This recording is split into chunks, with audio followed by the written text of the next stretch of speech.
আসসালামু আলাইকুম everyone, welcome back to my channel যারা কিচেন। সবাই কেমন আছেন? আশা করি সবাই ভালো আছেন। আজকে আপনাদের মাঝে নিয়ে আসলাম দুধকুলি পিঠা। আজকে আমি এই রেসিপিটা দেখাবো। যা কথা না বাড়িয়ে শুরু করা যায়। এখানে দুধকুলি পিঠার কলির মধ্যে নারকেল ঢুকিয়ে তারপরে কলি বানাচ্ছি। এটা আমার আম্মু বানাচ্ছে। এখানে আমার আম্মু, বড় আপু, কাকি, আন্টি সবাই মিলে দুধকুলি পিঠা বানাচ্ছি। এটা আমার আপু দুধকুলির কলির বানাচ্ছে। এই দেখুন আমার আপু এখন কলি বানিয়েছে। তারপরে নারকেল দিয়ে ভালো করে শেপ দিয়ে তারপর কলিটা বানিয়ে নেবে।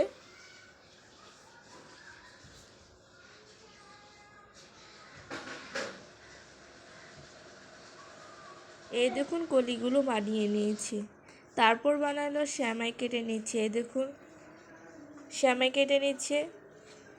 এই যে সেমাই কতগুলো কেটে নিয়েছে দেখুন। এইভাবে অনেকগুলো সেমাই আমরা সব কিছু একসাথে মিলে দুধকুলি পিঠা বানাচ্ছি।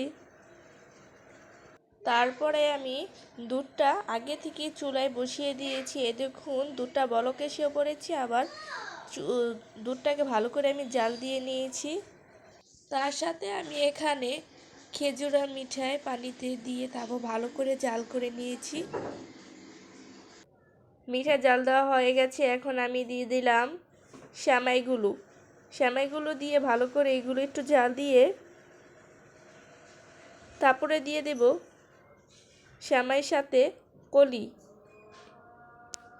এই যে দেখুন কলিগুলো দিয়ে দিলাম। কলিগুলো দিয়ে এখন জাল দিয়ে দেব ভালো করে।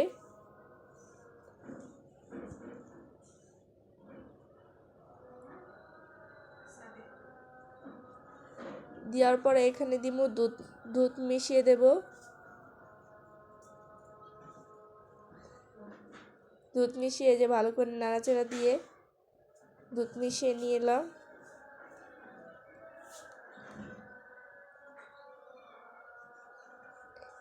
এই দেখুন আমার দুধকুলি পিঠা হয়ে গেছে।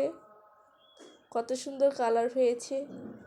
আমি দুধকুলি পিঠা খেতে অনেক পছন্দ করি। আপনারা কে কে দুধকুলি পিঠা খেতে পছন্দ করেন আমি জানি না, কিন্তু আমার কাছে মজা লাগে দেখে আপনাদের মাঝে আজকে আমি দুধকুলি পিঠা নিয়ে আসলাম।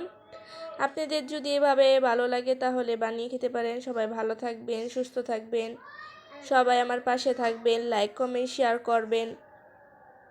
আল্লাহ হাফেজ।